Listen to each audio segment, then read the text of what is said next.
Comigo está tudo bem. Vamos iniciar nossa aula da língua portuguesa de hoje com uma história, né, para nossa leitura de leite. Hoje eu trouxe um livro aqui que eu vou ler para vocês. A verdadeira história dos três porquinhos. Vocês conhecem a verdadeira história dos três porquinhos? Tá? Quem escreve esse livro é o Lobo, tá? Na verdade, o autor deixa eu ver aqui.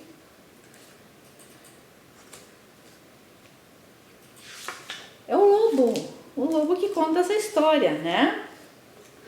Então, em todo o mundo, as pessoas conhecem a história dos três porquinhos. Ou, pelo menos, acham que conhecem. Mas eu vou contar um segredo. Ninguém conhece a história verdadeira, porque ninguém jamais escutou o meu lado da história. Eu sou o Lobo. Alexandre T. Lobo. Pode me chamar de Alex. Eu não sei como todo esse papo de lobo mau começou, mas está completamente errado. Talvez seja por causa da nossa alimentação. Olha, não é culpa minha se os lobos comem bichos engraçadinhos como coelhos e porquinhos. É apenas nosso jeito de ser. Se os cheeseburgers fossem uma gracinha, todos iam achar que você é mau. Mas, como eu estava dizendo, todo esse papo de lobo mau está errado. A verdadeira história é sobre um espirro e uma xícara de açúcar. Esta, então, é a verdadeira história. No tempo de era uma vez, eu estava fazendo um bolo de aniversário para minha querida e amada vovozinha. Eu estava com um resfriado terrível, espirrando muito. Fiquei sem açúcar.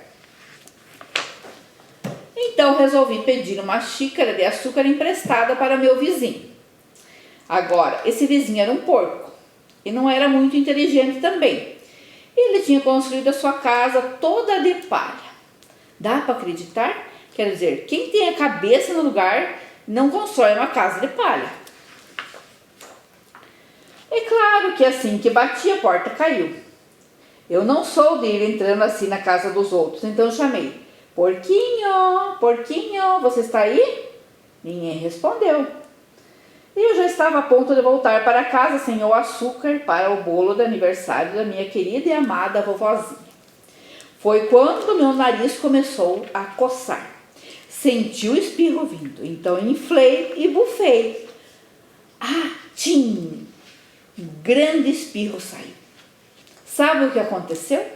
Aquela maldita casa de palha desmoronou inteirinha. E bem no meio do monte de palha estava o primeiro porquinho, mortinho da Silva. Ele estava em casa o tempo todo. Seria um desperdício deixar um presunto em excelente estado no meio daquela palha toda. Então eu o comi. Imagina o porquinho, como se ele fosse um grande cheeseburger dando sopa. Eu estava me sentindo um pouco melhor, mas ainda não tinha minha xícara de açúcar. Então fui até a casa do próximo vizinho. Esse vizinho era irmão do primeiro porquinho. Ele era um pouco mais esperto, mas não muito. Tinha construído a sua casa com lenha. Toquei a campainha da casa de lenha. Ninguém respondeu. Chamei: Senhor porco, está em casa? Ele gritou de volta: Vai embora, lobo, você não pode entrar, estou fazendo a barba de minhas bochechas rechonchudas. Eu tinha acabado de pegar na maçaneta quando senti outro espirro vindo. Eu inflei e bufei. Tentei cobrir minha boca, mas soltei um grande espirro. Você não vai acreditar, mas a casa desse sujeito desmoronou igualzinha do irmão dele. Quando a poeira baixou, lá estava o segundo porquinho, mortinho da Silva. Palavra de honra. Na certa, você sabe que a comida estraga se ficar abandonada ao relento. Então, fiz a única coisa que tinha de ser feita. Jantei de novo. Era o mesmo que repetir um prato. Eu estava ficando tremendamente empanturrado, mas estava um pouco melhor do resfriado. E eu ainda não consegui aquela xícara de açúcar para o bolo do aniversário da minha querida e amada vovozinha. Então fui até a casa do próximo vizinho, e esse sujeito era irmão do primeiro e do segundo porquinho. Devia ser o crânio da família. A casa dele era de tijolos. Bati na casa de tijolos. Ninguém respondeu. Eu chamei: senhor porco, o senhor está aí? E sabe o que aquele leitãozinho atrevido me respondeu? Cai fora daqui, lobo, não me amole mais. E venham me acusar de grosseria. Ele tinha provavelmente um saco cheio de açúcar. E não ia me dar nem uma xicrinha para o bolo de aniversário da minha querida e amada vovozinha. Que porco! Eu já estava quase indo embora para fazer um lindo cartão de aniversário em vez de um bolo, quando eu senti um espirro vindo. Eu inflei, bufei, espirrei de novo. Então o terceiro porquinho gritou: e a sua velha vovozinha pode ir às favas. Sabe, eu sou um cara geralmente bem calmo, mas quando alguém fala desse jeito da minha vovozinha, eu perco a cabeça.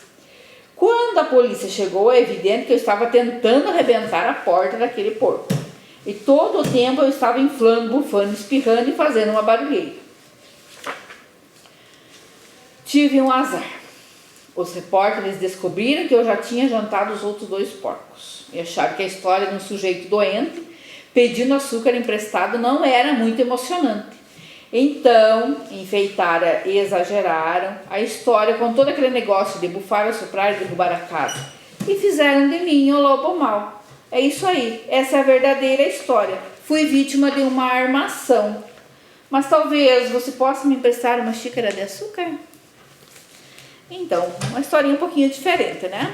Agora vamos para a nossa aula de hoje, né? Que nós estamos vendo ali, que é relato. Nós já trabalhamos sobre relato na apostila anterior, texto sobre relato, né? Que ele envolve o quê?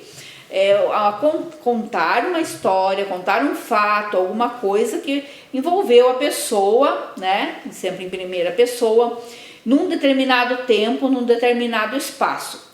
Esse texto que nós vamos ler, ele é um relato histórico, tá? Porque ele fez parte da infância de algumas crianças, tá? E uma delas, depois de adulta, resolveu contar. Não é da minha infância, eu apenas ouvi a história e contei, tá? Que está ali, né? Eu e uma amiga minha que nós trabalhamos com essa pesquisa histórica. E uma das nossas pesquisas, né, surgiu de ouvir histórias de outras pessoas, tá? É uma história bem legal. Vamos lá, peguem a apostila na página 20 e vamos ler o nosso texto. O doce de tacho. Um dos usos e costumes adotados pelos mais antigos era o doce de caixeta. As árvores frutíferas, em geral, eram abundantes e variadas nos quintais e pomares das residências rionegrenses. Peras, maçãs, pêssegos, figos, marmelos, laranja cidra. Colhia-se a maior quantidade de frutas possível na época de frutas, que era principalmente o outono e na primavera. Aproveitava-se bem toda a produção do pomar. As frutas destinadas ao doce eram lavadas, selecionadas e a família toda entrava na tarefa de descascar e cortar em pedaços. No entardecer, as frutas descascadas eram colocadas em um recipiente, bacias de ágata cobertas com leve camada de açúcar. No dia seguinte, muito cedo, no terreiro próximo da casa, era montada a trempe para o suporte do tacho de cobre. Sob esse era aceso o fogo. Porém, o tacho, para poder ser utilizado, era necessário que se tirasse toda aquela cor esverdeada que se formava no cobre sem uso. O tacho devia ficar reluzente como ouro, sem vestígios do azinhavre, que, segundo a mãe e a avó, diziam ser veneno mortal. Para se conseguir isso, o trabalho não era pouco. Era necessário esfregar muito com escova, pano, cinza, vinagre e limão. O tacho brilhando era colocado ao fogo e recebia os pedaços de frutas descascadas, cortadas em pedaços, com a quantia mínima de água e açúcar, dando assim o início da tachada. Com a pá de madeira de cabo longo, que era para proteger o mexedor da fumaça que castigava os olhos e dos respingos do doce quando estava prestes a entrar no ponto, alguém ficava mexendo constantemente por 2 a 3 horas a massa no tacho. A mãe ou a avó sempre vindo inspecionar o andamento e o mexedor sempre reclamando que estava cansado.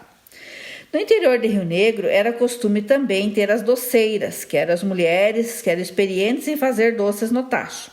Elas eram chamadas nas residências para fazer os doces, chegavam cedo na casa e passavam o dia ou dias fazendo doces. Ao final, recebiam pelo trabalho realizado. O ponto do doce era constatado após ser colocada uma pequena porção do doce em um pires para verificar se a massa esfriando ficava firme. Então, o doce ainda fervendo era despejado em caixas de madeira, fabricadas especialmente para este fim, chamadas caixetas. Nessas alturas, as caixetas de madeira já estavam enfileiradas, forradas com papel manteiga, e o doce era ali colocado com uma concha. Depois de frio, o doce era consumido em fatias. A dona de casa sentia-se realizada e orgulhosa quando via um bom número de caixetas em sua despensa, com peradas, pessegadas, marmeladas, figadas para o consumo do ano, alegrando sua família e deliciando as visitas nos cafés e sobremesas. Então, quem fez esse texto foi Cíntia Maria Cordeiro e Juliana Vizek de Oliveira. Ele foi publicado na Tribuna da Fronteira, tá? De Mafra e Rio Negro, no dia 1º de maio de 2021, na página 12, tá? Então, é um texto que já foi publicado. O que nós vemos aqui, então? É um relato de uma pessoa que conta sobre o quê? Um tempo atual ou um tempo passado? Ela conta sobre o tempo passado, né? Porque ela usa aqui, ó, esses costumes de fazer doce em tacho, né? É um costume antigo, lá né, dos avós, dos bisavós de vocês, tá? E outra coisa, de se ter pomar em casa. O que é o pomar? O pomar é o conjunto de árvores frutíferas. Então, era costume ter uma parte no terreno da casa lá, né? Um conjunto de várias árvores frutíferas do lugar, né? Que dá no lugar. Então, aqui no nosso lugar, né? Rio Negro, né? Da pera, da maçã, da pêssego, da figo, né? Marmelo, laranjas, laranja-cidra e outras frutas, né? Mas principalmente essas que eram usadas bastante para se fazer o doce, tá? Aqui, por que será que se colhia a maior quantidade se ficava o dia inteiro mexendo um tacho enorme de doce? Porque não se perdia nada, tá? Essas épocas antigas, as pessoas, elas usavam tudo que elas tinham, né? Então, a fruta não se perdia. Quem tem fruta lá no quintal, às vezes não fica caindo lá, as pessoas não vencem comer a fruta. Antigamente, não, tudo era colhido, né? Era transformado em doce, em licor, né? Em sobremesa, deixava a fruta em calda. Então, era aproveitado tudo da fruta, tá? E daí era na época que tinha a fruta. Então, geralmente, às vezes, eram várias frutas na mesma época. Quem tinha maçã, quem tinha pêssego e pera, né? Geralmente é a mesma época.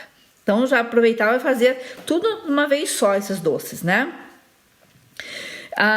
O que mais se conta aqui, ó? As bacias de ágata, né? Que elas é um material que usavam muito antigamente, assim, que ele é tipo um esmalte, né?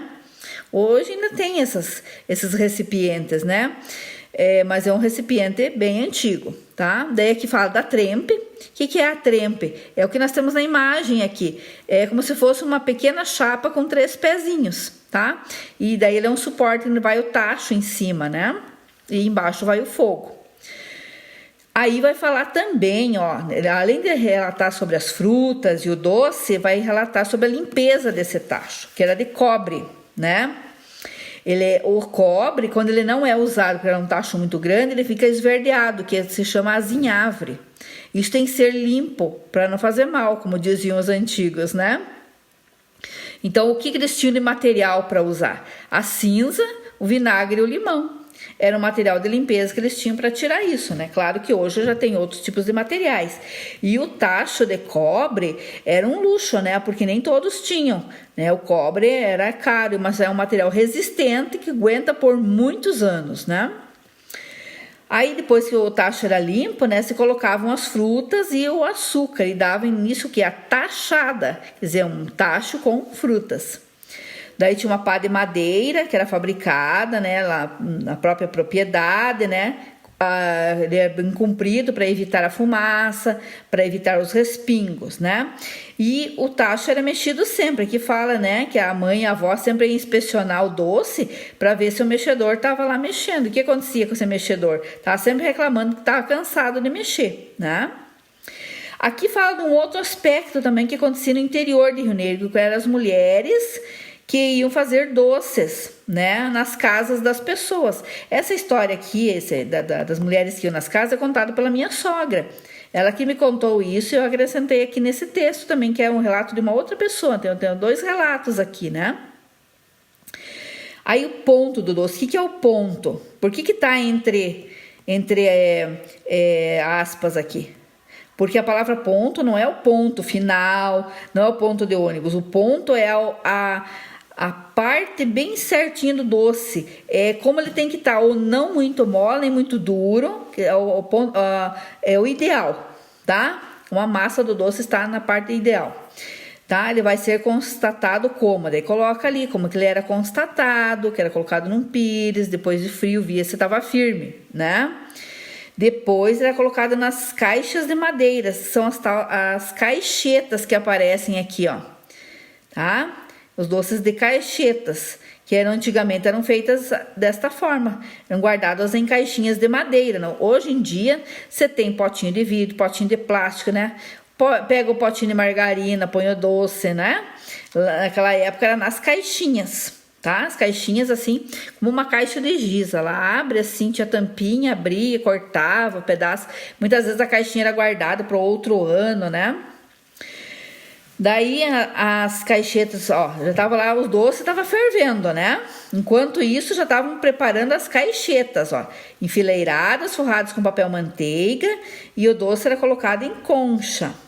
Depois de frio, o doce era consumido em fatias. Mas o que a dona de casa fazia? Ela guardava na sua despensa. O que é uma despensa? É uma parte que as pessoas antigamente tinham nas suas casas, onde eles guardavam os alimentos. Então, às vezes, era muita produção de alimentos, tinha que guardar, né, em grande quantidade, tá? Em sacos, por exemplo, de feijão, saco de arroz, saco de açúcar. Então, eles não compravam, assim, em pequenas quantidades como a gente compra hoje, né? Então, para guardar isso, tinha que ser um espaço um pouquinho maior que um armário, né? Então, ela tinha na despensa lá várias caixinhas com vários sabores de doce. E era o consumo para o ano. A mãe de vocês já fez conserva de frutas? Coloca no vidro lá na época dos pêssegos, né? Então, é uma coisa que se fazia antigamente também, né? Que foi aprendida, se não me engano, com os poloneses. Fazer conserva de frutas e de verduras. Que você conserva ali, por exemplo, o pêssego para comer meses depois, né? A pera, tudo isso. E aonde que era usado, né? Nos cafés e como sobremesas também, tá? Na última página de vocês lá, vocês têm a imagem dessa caixeta, tá?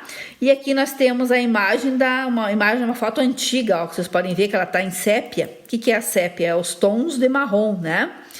E tem uma senhora ali mexendo um tacho com doce, né? E daí depois vocês vão ler também as caixetas. Ainda existem alguns lugares doce para vender nesta forma, né? Hoje, onde é que nós compramos o doce? Um doce de uva, um doce de leite, um doce de pera, de banana. Onde é que a gente compra? Num potinho de plástico, muitas vezes, né? Em casa, a avó, a mãe fazem doce? Eu ainda fiz ontem de abóbora, ganhei abóbora e fiz o doce. Só que eu não fiz no tacho, eu fiz na panela de pressão, já sou mais moderna, né? E é assim hoje em dia, né? Tudo mais rápido, mais fácil, tá? Vocês têm aqui daí algumas perguntas, né? E daí eu quero que vocês pesquisem no dicionário o significado dessas palavras, tá? Se vocês não têm o dicionário, que isso aí o aluno tem que ter um dicionário, vocês vão na internet, lá no Google, e digita lá o Google, que vai ver o significado da palavra, tá? Vocês vão ver qual que é o significado e ver qual deles combina com o nosso texto, tá? Onde, quando o fato foi relatado? Ó, onde aconteceu? Onde será que essa história que foi relatada? Não é que se passava. Diz aqui, tem uma informação que diz aonde que aconteceu, tá?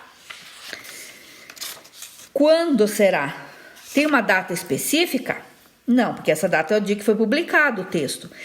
Isso aqui faz muito tempo ou pouco tempo? Se você olhar essa situação toda aqui. Lá no passado, né? Lá na época passada, né? Aí, onde que eram feitos? Numa panela grande, numa caixeta ou num tacho de cobre? Segundo o relato ali. Tá, como é que se limpava esse tacho que estava com azinhavre? Quanto tempo levava para fazer uma tachada de doce? O que eram as caixetas? Então, tudo isso você vai encontrar aqui no texto, ó. Como vocês podem ver aqui no nosso texto, ele foi dividido em parágrafos, né? Todos os textos, assim, narrativos, relatos, tem que ter parágrafos, tá? Daí vocês veem o que mais aqui. Seguindo. Dona de casa sentia-se realizada e orgulhosa quando via um bom número de caixetas em sua despensa, peradas, pessegadas, marmeladas, figadas para o consumo do ano, alegrando a família e deliciando as visitas nos cafés e sobremesas. A perada é um doce do que será? Bem fácil isso aqui, né? Uma pessegada, marmelada, figada é doce do que, tá? Seguindo adiante, nós vamos ter na outra página ainda atividades. Nós temos mais um trecho aqui, ó. No dia seguinte, muito cedo, no terreiro, próximo à casa, era montada trempe para o suporte do tacho de cobre. Sob esse era aceso o fogo. Veja como é que foi escrito aqui. Sob esse. Então, ele quer saber o que indica a palavra sob. Esse refere-se ao tacho. Então, sob esse era aceso o fogo. Quer saber se o fogo foi aceso embaixo, dentro ou em cima, tá? Sob esse era aceso o fogo. Então, aqui é sob esse sob esse era aceso o fogo. Aqui o pronome esse está se referindo, a professora já mostrou aqui anteriormente. Então, sob é antônimo de sobre. Por exemplo, o tênis estava sob a cama. O vaso foi colocado sobre a mesa. Sob, então isso é o contrário de sobre. Sobre é em cima, sob é embaixo. Ó. O tênis estava sob a cama, quer dizer, que estava embaixo da cama. E o vaso, claro, que é colocado em cima da mesa, não embaixo da mesa, né? Então agora você vai criar uma frase empregando corretamente esta palavra aqui, ó, sob, tá? Daí no 11, o que você achou mais interessante do texto? Vocês gostaram desse texto que a professora trouxe para vocês? Tá? O que vocês assim gostaram de saber, que vocês acharam interessante, acharam legal, divertido ali, né? Daí, você já experimentou o doce caseiro de frutas? Tá? Aquele que é feito em casa, pela avó, pela mãe, por uma tia. Às vezes a pessoa faz uma porção de doces, daí distribui, né, para os parentes, para os vizinhos, né? Quem que fez o doce? Você gostou desse doce? Era de qual fruta, né? Então, contar aqui essa tua experiência que você teve sobre o doce, né?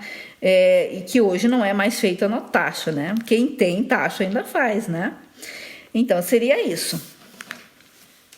E aí, gostaram do texto de hoje? Né? Um relato que já vai fazer parte da nossa história, né? Da história da cidade, da cultura, do povo mais antigo, né? Que é interessante a gente saber também, tá?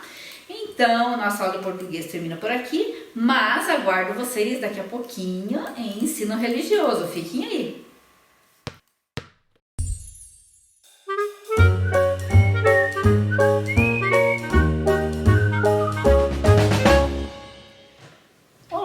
Estamos novamente aqui com vocês agora com a aula de ensino religioso. Eu gostaria que vocês pegassem a apostila de vocês lá na página 23 para a nossa aula de hoje, que é sobre os direitos da criança.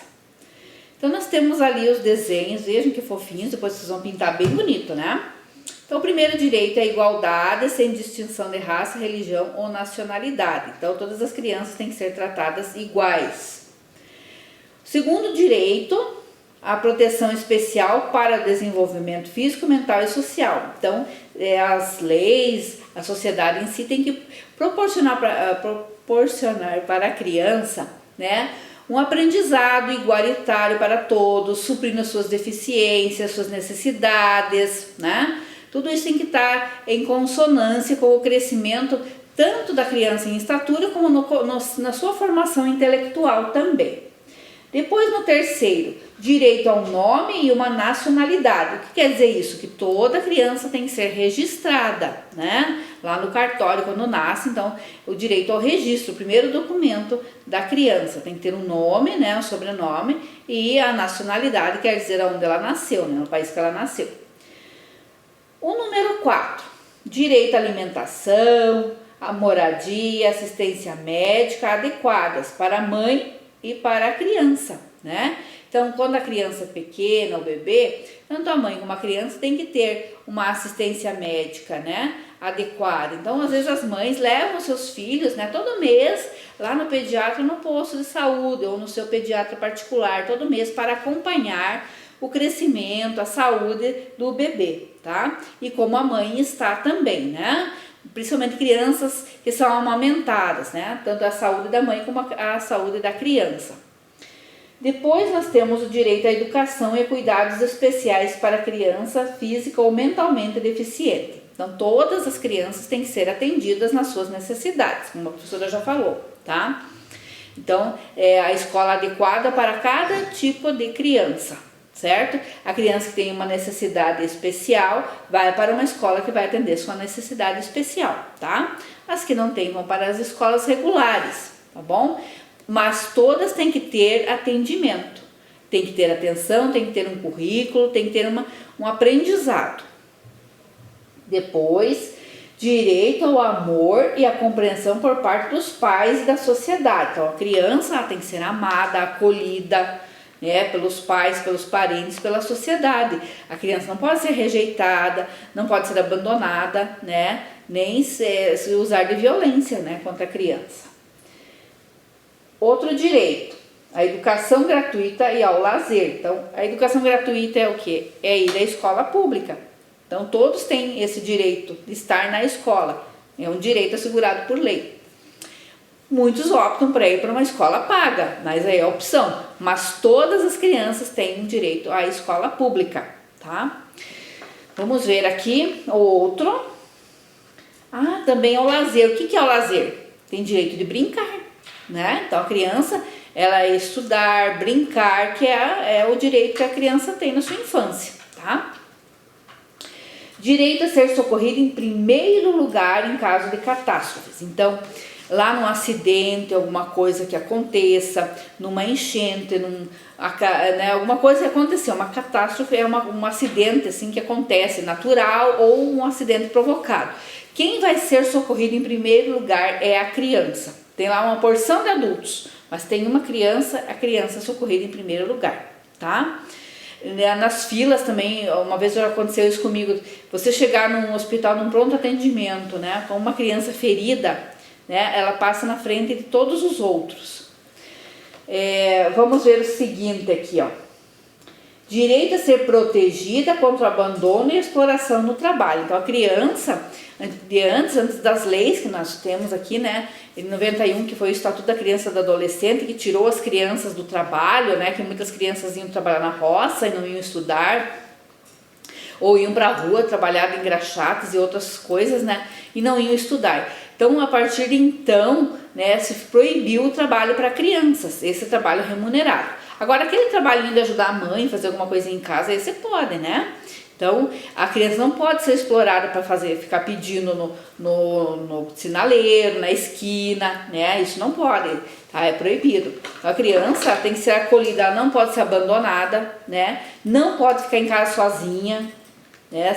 Horas e horas sozinha, né? Isso é declarar abandono, né? Você não pode abandonar, né? As mães, os pais não podem abandonar os filhos em casa sozinhos, né? E nem abandoná-los nas ruas, né? Como a gente vê muita criança que é abandonada pelos pais, né? E o último, que é o direito a crescer dentro de um espírito de solidariedade, compreensão, amizade e justiça entre os povos. Então, num ambiente de paz entre os pais, a família, os vizinhos, né? Isso é um direito.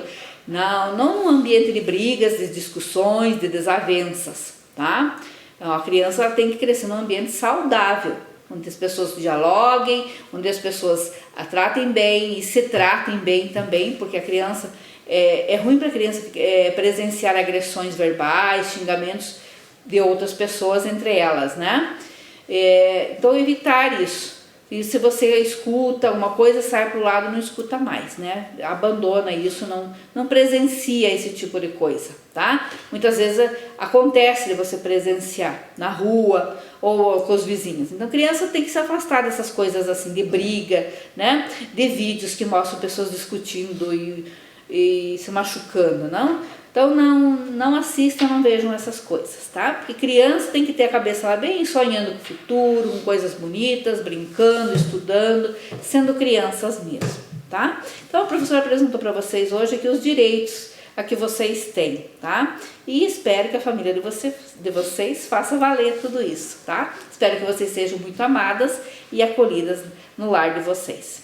E aqui eu encerro então a nossa aula e a nossa semana de aulas, tá? Então tenham todos um bom restinho de semana, bom domingo e até mais.